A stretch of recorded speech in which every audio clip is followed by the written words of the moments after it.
ఆచార్య చాణక్యుడు తన చాణక్య నీతిలో ఎన్నో విషయాలను ప్రస్తావించాడు.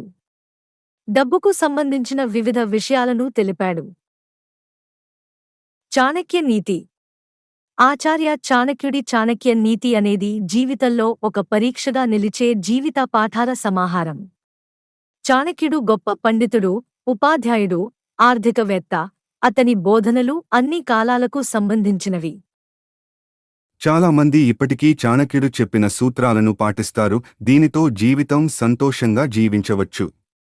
ఎందుకంటే చాణక్యుడు చెప్పే ప్రతి విషయం జీవితంతో ఖచ్చితంగా ముడిపడి ఉంటుంది.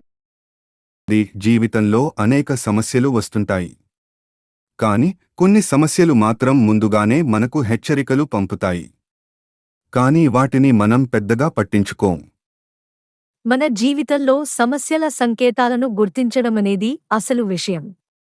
ఆర్థిక సంక్షోభాల సంకేతాలను ముందస్తుగా గుర్తించడం వల్ల అనేక సమస్యలను నివారించడంలో సహాయపడుతుంది. రాబోయే ఆర్థిక సంక్షోభానికి ముందస్తు హెచ్చరిక సంకేతాలు ఏంటో తెలుసుకుందాం. తులసి మొక్క ఎండిపోవడం.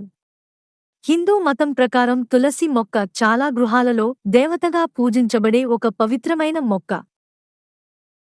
తగిన జాగ్రత్తలు తీసుకున్న తర్వాత కూడా మీ ఇంట్లో తులసి మొక్క ఎండిపోతే అది రాబోయే పేదరికానికి సంకేతంగా పరిగణించబడుతుంది అని చాణక్య నీతి చెబుతోంది. అయితే నీటి కొరత, చల్లని వాతావరణం కారణంగా కొన్నిసార్లు మొక్కలు ఎండిపోతాయని గమనించడం ముఖ్యం. సరైన వాతావరణంలో కూడా తులసి ఎండిపోవడం పేదరికానికి సంకేతం. అందుకే తులసి మొక్కను జాగ్రత్తగా చూసుకోండి. ఇంట్లో గొడవలు. ఎటువంటి స్పష్టమైన కారణం లేకుండా మీ ఇంట్లో నిరంతరం తగాదాలు, వాదనలు ఉంటే అది రాబోయే ఆర్థిక సంక్షోభానికి సంకేతం కావచ్చు. గ్రహదోషం లేదా వాస్తు దోషం వంటి సమస్యలు కూడా దీనికి కారణమని చాణక్యుడు నమ్మాడు. కారణం లేకుండా ఇంట్లో పెద్ద పెద్ద గొడవలు జరుగుతాయి. దీనితో అనేక సమస్యలు వస్తాయి. మానసికంగా, ఆర్థికంగానూ ఇబ్బందులు ఎదుర్కొంటారు.